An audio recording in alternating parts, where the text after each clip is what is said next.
How to fix login error in co-op food application. First, you want to make sure that the device is connected to your secure network before we check anything else. Swipe down on the control center and turn on your Wi-Fi or cellular data to connect to a better network. After that, you shouldn't be facing any internet issues. However, if there is still problem in your login, you can go to your settings, click on General and tap on iPhone Storage.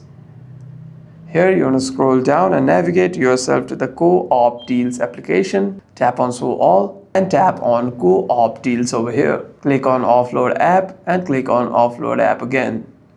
Reinstall the application, and what this does is it deletes the application whilst keeping its documents and data. And the next time you open the app, you shouldn't be facing any problems regarding your login. However, if you are facing any other kinds of problem with the application, you can simply restart the device once and open the app again. Hope this video was helpful, and if you have any further questions, make sure to leave a comment down below.